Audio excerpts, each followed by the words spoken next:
Halo Sobat Sospol, kali ini kita kedatangan tamu yang luar biasa banget dari teman-teman mahasiswa Undip ya. Mungkin dari Mbak Dika dulu nih, boleh perkenalan dulu. Oke, halo, kenalin nama aku Dika Diani. Aku dari Sekolah Vokasi Undip tahun 2020. Aku dari bidang Sospol UNISP Undip tahun 2020. Oke, berarti sama-sama sospolnya nih ya. Terus dari Mas Hoiri nih, bisa perkenalan dulu.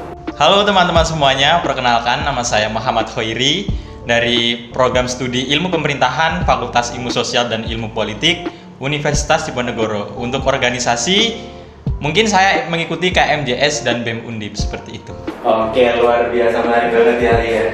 Nah, ini kita nggak kenalan nih nggak? Oke, ya kita kenalan dulu. Oke. Halo Sobat Sospol, perkenalkan nama saya Faris Ramadan, saya dari Sospol Polines. Perkenalkan, aku Berliana Fitri Amalia, bisa dipanggil Lili dari BEM Polines dari Sospol. Oke, nah kita udah kehadiran narasumber yang sangat luar biasa tentunya di expert di bidang sosial politik ya Mas Bani ya. Nah kita kali ini mau mengangkat perbincangan yang sangat menarik banget nih tentang freedom of speech atau kebebasan berpendapat. Nah mungkin mau nanya dulu dari Mas Hoiri nih, gimana sih tanggapan dari Mas Hoiri, apa itu kebebasan berpendapat? Oke, baik, terima kasih Kak. Sebenarnya kalau teman-teman tahu ya mengenai freedom of speech itu udah ada konsepnya sih di Undang-Undang Pasal 28 tahun 1945. Tapi di sini saya tidak akan membahas mengenai itu. Dan kalau mengenai kebebasan ya sebebas-bebasnya orang itu berpendapat. Namun juga kita harus lihat kebebasan itu juga ada unsur-unsur yang harus kita perhatikan seperti moralitas, etika, itu pun harus kita gunakan sebagai makhluk sosial seperti itu. Oke. Dan mungkin dari Kak Dika aja langsung gimana? Oke, sebenarnya kalau dari saya tuh sangat sepakat ya sama Mas Hoiri gitu mengenai tadi sempat menyinggung pasal 28E ya gitu.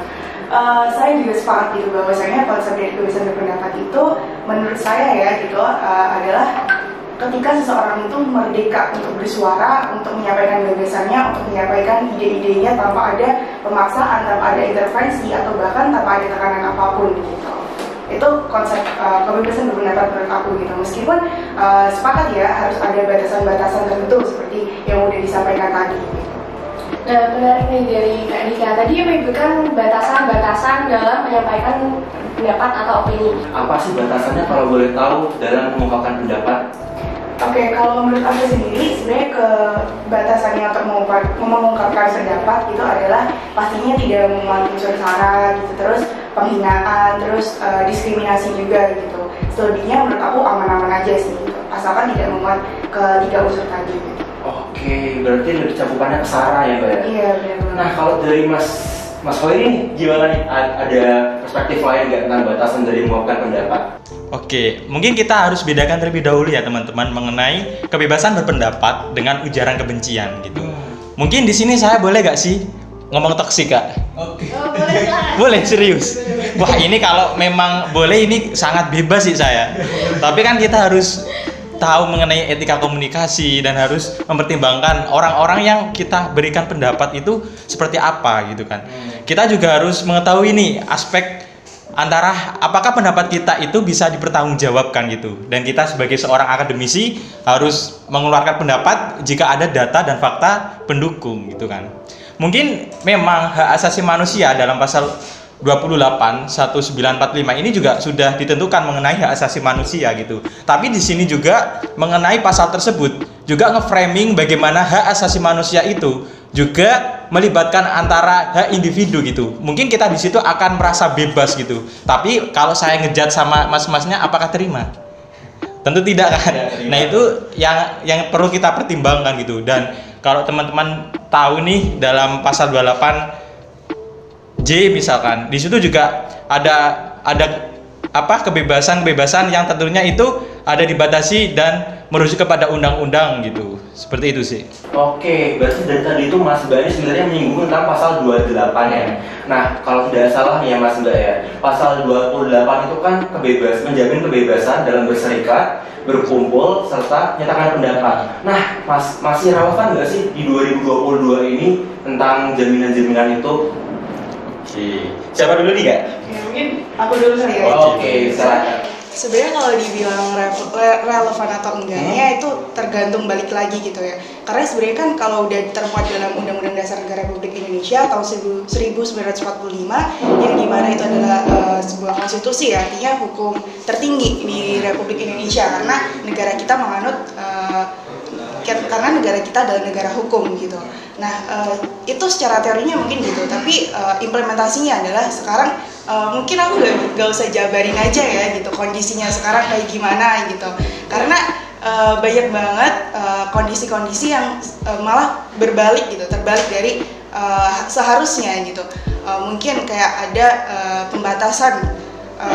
pembatasan terhadap pers dan mungkin juga kegiatan-kegiatan mahasiswa ini mungkin teman-teman juga ngerasain nggak sih kalau kita di kampus itu kayak dibatasin, apalagi kalau ada kumpul-kumpul gitu terus kayak birokrasi langsung apa nih kumpul-kumpul gitu kan gitu, padahal seharusnya itu adalah hak kita gitu ya, itu juga hak masyarakat juga untuk berkumpul, berpendapat dan juga berserikat gitu. Oke, menarik banget nih tadi pembahasannya ya mengenai Undang-Undang Nomor 28 sampai 28E ya tadi ya. Nah, mungkin sekarang aku mau nanya dong dari Mas Hoiri dulu ya. Relevansinya itu gimana sih Mas, Undang-Undang Nomor 28 itu masih aktif gak sih atau masih relevan gak sih buat sekarang ini? Kalau menurut saya sendiri ya masih sih Mas, harus kita pergunakan ya demi Negara Kesatuan Republik Indonesia, karena kan dalam pasal tersebut itu kan membahas mengenai berserikat, berkumpul dan berpendapat gitu kan. Berserikat dan berkumpul ini merujuknya itu pada asosiasi, misalkan sebuah organisasi gitu. Dan ini bisa kita handle dengan adanya pasal ini gitu, karena kalau kita semisal kita hilangkan atau misal kita tidak relevan, itu mungkin menurut saya kurang sepakat, karena dalam pasal ini itu mengekang bahwa adanya organisasi-organisasi yang sifatnya radikal atau menentang pemerintahan ataupun memecah belah Negara Kesatuan Republik Indonesia gitu. Terus mengenai berpendapat, mungkin frame kita berpendapat bisa sebebas-bebasnya, bisa seleluasanya, tapi kita harus mengetahui gitu. Juga ada suatu quotes dari Warren, salah satu mantan gubernur California gitu.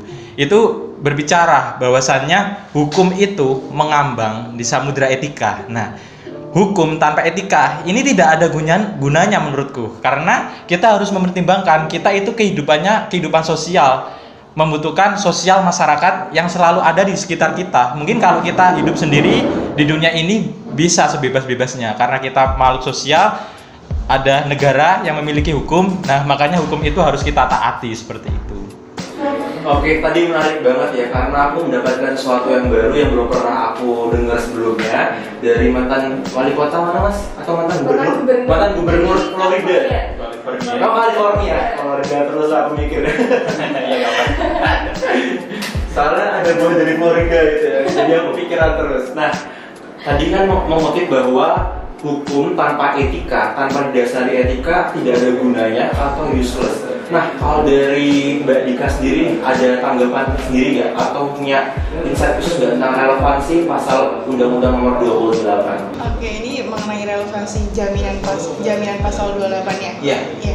Sebenarnya masalah pasal 28 itu aku bahas dari sebelum amandemen dulu ya, sebelum reformasi gitu. Benar. Itu kan kalau nggak salah pasalnya berbunyi kemerdekaan berserikat dan berkumpul, mengeluarkan pikiran dengan lisan dan tulisan dan sebagaimana itu ditetapkan dalam undang-undang. Nah, di sini belum memberikan jaminan konstitusional yang jelas gitu, karena memang masih harus diatur dalam undang-undang gitu. Sementara setelah direvisi gitu, setelah amandemen tepatnya pada tahun 2000 itu barulah berbunyi yang sekarang gitu. Nah, itu menurut aku jelas ya bahwa jaminan untuk kita berpendapat, berserikat dan berkumpul itu jelas diatur dalam Undang-Undang Dasar Negara Republik Indonesia tahun 1945, yang dimana UUD sendiri kan merupakan konstitusi gitu, dan jadi hukum tertinggi di Indonesia.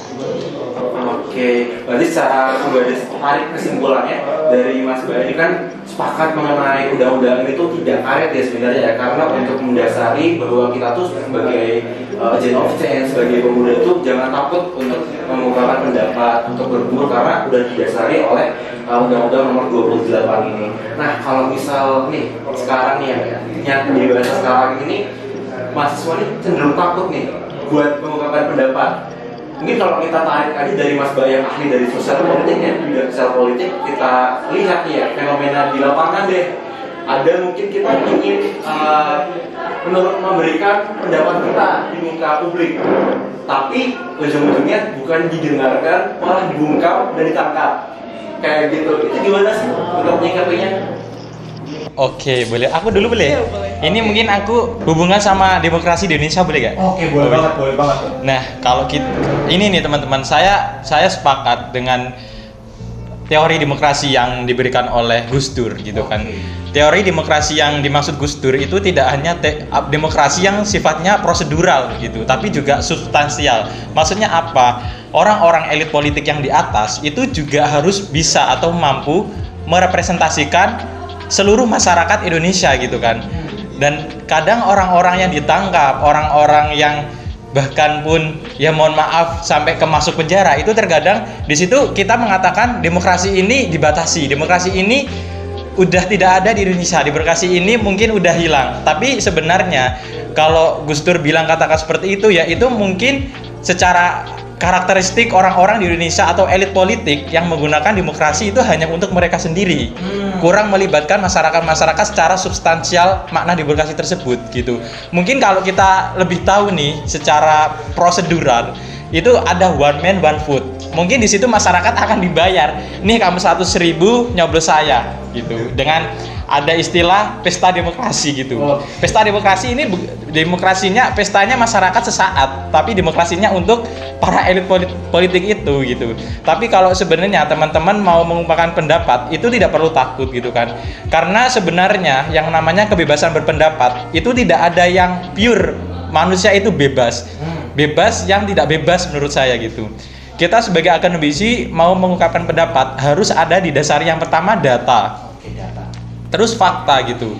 Itu yang nanti bisa dipertanggungjawabkan ketika kita ditangkap ataupun kita ditanyain publik gitu, ataupun elit politik.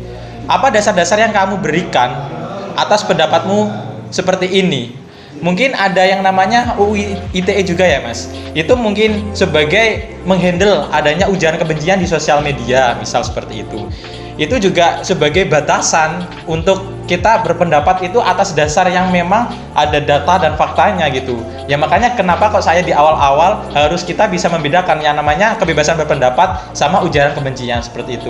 Tapi teman-teman tidak perlu takut, semisal kita berpendapat tapi bisa dipertanggungjawabkan, kenapa tidak seperti itu. Oke, terima kasih dari Mas Hoiri mengenai tadi kita sebagai pemuda ini jangan takut untuk berpendapat ya. Nah, kalau dari Mbak Dika sendiri ada perspektif tersendiri nggak sih? Kalau menurut saya sebenarnya kebebasan beropini di sosial media menurut saya sah-sah saja, siapa saja boleh gitu. Cuman saya sepakat ya ada batasan-batasan tertentu gitu. Cuman kalau boleh menanggapi mengenai UU ITE tadi gitu, beberapa pasalnya saya masih berada di pihak yang merasa pasal-pasal tersebut masih pasal karet gitu. Artinya semua orang bisa kena ya gitu. Dan di sini salah satunya adalah SafeNet gitu, mencatat terdapat 3.100 kasus pelanggaran UU ITE pada tahun 2019. Itu hanya pada tahun 2019 ya. Sekarang kan udah tahun 2022 ya. Artinya udah 3 tahun lah, 3 tahun berselang gitu. Mungkin ada tambahan kasus-kasus yang lebih banyak lagi gitu. Nah, itu mayoritas sekitar 35,9%-nya itu pelapornya adalah pejabat publik. Nah, di sini aku nggak mau ini ya menjabarkan atau nggak mau bilang kalau ya itu mah pasti jelas mereka gunain UU ITE tadi untuk melindungi dirinya gitu. Cuman itu kesimpulan yang bisa diambil sendiri lah gitu aku ya. Terus contoh kasusnya ya mungkin di sini teman-teman tahu Dendi Laksono itu yang punya Watchdog itu juga pernah terjerat kasus ITE juga. Kemudian ya baru-baru ini Mas Haris sama Mbak Fatia kemudian ya seperti itulah gitu. Terus salah satu kasus juga yang dia ada intervensi ya, ada tekanan dari pihak, aku nggak bisa bilang pihak siapa ya karena di situ juga dia diretas gitu. Nah itu mungkin di sini udah nggak asing lagi namanya Mbak Najwa Shihab gitu. Sosial media narasi waktu itu pernah diretas dan dikirimi diam atau mati gitu. Nah aku nggak bisa bilang siapa yang kirim atau siapa yang mengancam gitu. Itu teman-teman bisa simpulin aja sendiri gitu. Jadi kalau dibilang sekarang kebebasan berpendapat mungkin emang dilindungi di undang-undang gitu, tapi implementasinya, kondisi realnya, aktualnya apakah seperti itu gitu. Itu mau nggak teman-teman sendiri bisa simpulin gitu. Iya, benar-benar. Mungkin kalau misalnya kasarannya bisa dibilang UU ITE ini seperti bumerang ya. Iya. Ya, untuk melindungi para petinggi di atas. Untuk seperti apa? Anti kritik kayak gitu ya Mas Mbak ya. Sebenarnya kalau memang digunakan secara bijaksana itu baik ya, tapi ya kalau kita melihat kondisinya itu ada beberapa yang memang untuk digunakan untuk kepentingan dirinya sendiri. Maksudnya tadi ya, tolong dibedakan antara kritik dan juga kebencian gitu. Nah, ada orang yang merasa bahwa dia membenci itu nggak apa-apa deh aku membenci, ini kan kritik gitu. Tapi ada orang yang merasa bahwa kritik itu adalah suatu kebencian terhadap dirinya gitu. Nah ini apaan ini, ada yang benci sama aku gitu, padahal apa yang disampaikan sama dia itu adalah sebuah kritik gitu. Itu balik lagi kan, itu menurut aku abstrak gitu. Jadi tergantung persepsi orang-orang gitu. Nah disitulah letak menurut aku karetnya gitu. Jadi ya gimana ini pembuktiannya, kritik dan kebencian itu balik lagi gitu kan, tergantung perspektif orang. Itu kan berarti berdasarkan perasaannya ya Mbak ya. Kalau itu kan nggak ada landasan yang tanda kutip batasan khususnya seperti apa. Kalau misalnya bisa dibilang pejabat di atas merasa tersinggung atas kritikan kita, hal tersebut bisa dipakai untuk buat melindungi mereka sebagai dalam tanda kutip penghinaan, padahal ada sebuah kritik pembangunan kayak gitu. Aku pernah dapat pengalaman menarik sih mengenai beropini di sosial media gitu. Waktu itu aku sempat replay di Twitter ya. Oke. Ya, seperti khalayak muda-mudi lainnya gitu ya, suka main sosial media gitu. Nah, salah satu sosial media favorit aku yaitu Twitter gitu. Nah, waktu itu ada postingan gitu. Terus aku replay gitu. Itu baru berselang 5 menit ya. 5 menit atau 10 menit aku tinggal, aku balik lagi gitu. Itu udah banjir sama buzzer gitu.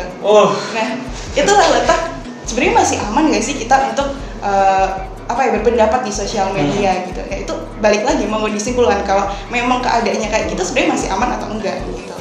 Itu sebenarnya bukan untung tidak ada tekanan atau ancaman secara fisik ya. Cuman menurut aku buat aku sih nggak apa-apa gitu. Tapi ternyata kasus-kasus kayak gitu terjadi di luar sana banyak sekali gitu. Teman siapapun gitu, bahkan teman-teman pergerakan juga mengalami kayak gitu. Dan baru-baru ini teman ketua BEM Udayana ya itu juga mengalami doxing juga gitu kalau nggak salah ya. Mohon direvisi kalau salah gitu. Bahkan dari presiden mahasiswa kami pun sempat mendapatkan hal yang serupa Mbak. Iya, sempat sosial medianya keluar, terus juga di-hack seperti itu. Jadi kan kita jadi takut ya sebenarnya buat beropini di sosial media itu masih aman atau enggak sih kayak gitu. Atau juga tadi Mbak juga menjelaskan narasi yang di-hack. Ini kan kayak kita tuh demokrasi tapi bukan demokrasi gitu. Demokrasi hanya milik orang yang punya kuasa kayak gitu. Bahkan kalau misalnya kita lihat nih indeks demokrasi Indonesia itu turun. Mas Mbak mungkin ada tanggapan nggak mengenai hal itu? Coba dulu nih. Kalau tanggapan gue ya untuk para elit, tolonglah udah dikasih amanah kepercayaan gitu kepada masyarakat. Untuk itu yang dulunya bilang demi kepentingan rakyat memang harus dibuktikan gitu. Karena ya tadi demokrasi ini tidak hanya untuk kalian tapi juga untuk seluruh elemen masyarakat gitu. Kalian yang di atas, Bapak Ibu yang di atas seharusnya juga merepresentasikan seluruh masyarakat, seluruh elemen yang ada di bawah gitu, agar secara makna demokrasi secara substansial ini terpenuhi gitu, bukan hanya secara prosedural saja gitu. Dan untuk kedepannya ya mungkin kita sebagai agent of change tidak hanya kita hanya untuk ngomong di sini saja, juga kita harus bisa mengaktualisasikan apa yang kita bicarakan seperti itu. Semangat untuk kita semua. Nah, kalau misal kita kan berkiblat pada Amerika nih mengenai negara demokrasi. Gimana sih caranya biar negara kita tuh bisa lebih sempurna lagi demokrasinya, atau bagaimana sih biar kata demokrasi ini bukan hanya nama tapi juga bisa kita terapkan? Gimana sih Mas Mbak? Oke, aku boleh menanggapi dulu nggak? Oke, sebenarnya gini ya, kalau kita bilang, aku sebenarnya kurang tahu ya masalah politik internasional gitu. Kalau sependapat aku gitu, demokrasi di Amerika pun sekarang juga bukan lagi di posisi yang kuat-kuatnya gitu. Di sini kebetulan ada buku ya, Bagaimana Demokrasi Mati. Ini juga membicarakan mengenai demokrasi di Amerika juga. Dan ada salah satu tulisan gitu yang menurut aku ini menarik dan juga relate gitu sama yang ada di Indonesia. Salah satunya adalah yaitu 4 indikator kunci perilaku otoriter. Ada 4 itu. Yang pertama ada penolakan atau komitmen lemah terhadap aturan main demokratis. Nah, itu ciri-cirinya adalah adanya pembatalan pemilu, kemudian pelanggaran atau pembatalan konstitusi, kemudian melarang organisasi tertentu, atau membatasi hak asasi sipil atau politik. Nah, kondisi tersebut sebenarnya kalau bisa dilihat yaitu di Indonesia menurut aku juga sedang terjadi hal-hal demikian gitu. Misalnya, meskipun masih isu ya, kayak isu 3 periode, kemudian untuk pelanggaran konstitusi sendiri gitu, ya 3 periode jelas ya menyalahi aturan konstitusi gitu. Kemudian mengenai pembatasan hak asasi sipil ataupun politik itu juga tadi berkaitan sama kebebasan ya, berpendapat, berserikat dan juga berkumpul gitu. Kemudian melanggar atau membatalkan atau melarang organisasi tertentu gitu. Menurut aku di sini ada beberapa organisasi yang dibatalkan gitu atau disuruh berhenti ya, dibubarkan ya gitu. Karena dirasa memang mengancam kedaulatan negara gitu. Nah, kemudian yang kedua adalah menyangkal legitimasi lawan politik gitu. Jadi sedikit-sedikit dirasa kalau emang ada perlawanan gitu itu tindakan makar gitu. Terus ada ataupun teman-teman yang melakukan demonstrasi ya gitu dirasa mereka tuh seorang kriminal gitu. Jadi kondisi-kondisi yang kayak gitu itu adalah salah satu dari salah 2 ya, tadi saya nyebutin 2 gitu, dari 4 indikator kunci perilaku otoriter gitu. Nah yang ketiga tadi ada toleransi atau anjuran kekerasan gitu.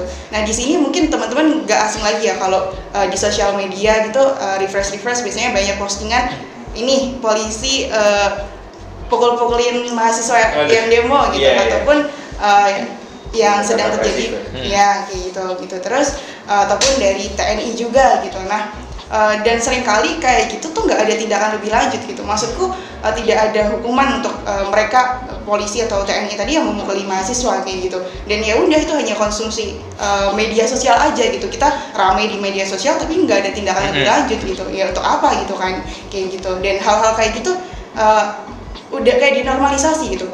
Kalau teman-teman mungkin main Twitter, biasanya rame hashtag one day one oknum gitu. Saking banyaknya ulah-ulah yang dibikin sama mereka gitu. Jadi kan kalau dibilang ya ini salahnya polisi gitu, mereka nggak mau kan? Ya itu mah oknum gitu. Saking banyaknya ada hashtag one day one oknum. Jadi setiap hari tuh ada oknum yang ngelakuin kayak gitu. Nah mungkin oknum hari ini, besok oknum lama-lama jadi mabes gitu ya.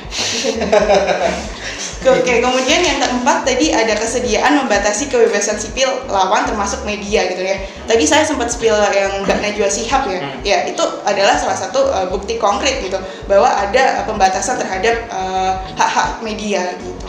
Jadi empat indikator tadi itu menurut saya ya itu sedang terjadi di Indonesia juga gitu. Dan 4 indikator tadi itu juga sedang terjadi di Amerika beberapa waktu lalu, waktu pemerintahan sebelumnya gitu. Ya kalau sekarang mungkin saya kurang mengikuti ya gitu. Nah jadi 4 indikator tadi menurut saya menunjukkan bahwa demokrasi ini perlahan bukannya maju, justru berjalan mundur gitu. Ibaratnya demokrasi ini punya kaki, yang satunya cacat gitu. Jadi kalau jalan ya agak susah gitu. Tinggal menunggu hari aja sih untuk demokrasi itu bisa mati gitu. Tapi semoga enggak ya kami. Amin. Nah ini kita udah jauh banget dari bincangnya nih. Mungkin closing aja nih Mbak ya, Mas Mbak. Mungkin aku minta satu tanggapan atau mungkin perspektif dari Mas Mbak semuanya. Bagaimana sih Indonesia memiliki indeks demokrasi yang lebih baik lagi? Kalau menurut saya ya sebagai seorang elit politik harus mengutamakan memang ya kepentingan rakyat, bukan kepentingan yang dulunya pernah membantu kita saat pesta demokrasi. Karena kan di sini kan ada politik etik ya, kalau dalam elit-elit kayak gitu. Mungkin mereka akan mengutamakan dulunya yang membantu mereka, sama ya kalau mungkin saya sebagai orang partai ya pasti mengutamakan kepentingan partai kalau yang seperti itu kan. Tapi kalau kita lebih tahu lagi sebenarnya ini tuh pembahasan yang tidak tidak bisa dibahas dalam waktu yang sangat singkat gitu Mas. Mungkin kalau setelah ini kita akan bahas lebih lanjut, tapi kalau menurut saya demokrasi Indonesia akan lebih baik, lebih maju kalau elit-elit politik yang di atas itu merepresentasikan semua keadaan atau semua kehidupan yang ada di dalam masyarakat seperti itu. Karena kan kita tahu seperti yang dijelaskan sama Mbak Dika yang luar biasa dengan data-data yang ada, justru saya terketuk, oh seperti ini ya kondisi Indonesia. Mungkin saya harus baca-baca, terus saya harus memahami keadaan lingkungan sekitar yang lebih mendalam lagi gitu. Karena memang jujur kalau dikatakan sebagai pembicara kurang tepat, karena saya sebagai ya istilahnya pemantik lah dengan adanya keadaan demokrasi di Indonesia seperti itu. Mungkin bisa ditambahkan Mbak Dika.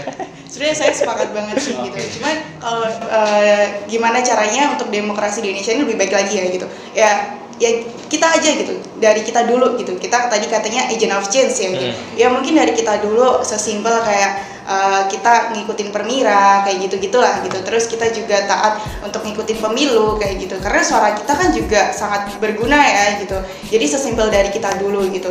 Nah, kalau masalah elit politik ya biarlah mereka gitu. Tapi ya seharusnya kita juga harus aware gitu, harus peduli gitu dengan apa yang terjadi sama politik di Indonesia gitu sih. Oke, terima kasih banget nih Mbak Dika sama Mas Hoiri ya, insight-nya banyak banget. Jadi buat teman-teman semua sahabat Sospol, jangan takut untuk mengungkapkan pendapat, jangan takut ya untuk turun ke jalan juga, karena kita sebagai mahasiswa sudah terjamin, sudah terlindungi oleh hukum, dan kita pasti sebagai warga negara juga pasti dianggap sebagai anak kandung, bukan anak tiri lagi. Oke, mungkin buat terakhir ini kita bisa hidup mahasiswa teman-teman. Oke. Mungkin siapa nih yang memilih? Oh, boleh. Dari mana ya? Kalau aku bilang itu mahasiswa, diikutin gitu ya, Mbak Rasa. Oke. Hidup mahasiswa. Hidup mahasiswa. Hidup rakyat Indonesia. Hidup rakyat Indonesia. Hidup perempuan yang berjuang. Hidup perempuan yang berjuang. Oke, terima kasih Mas.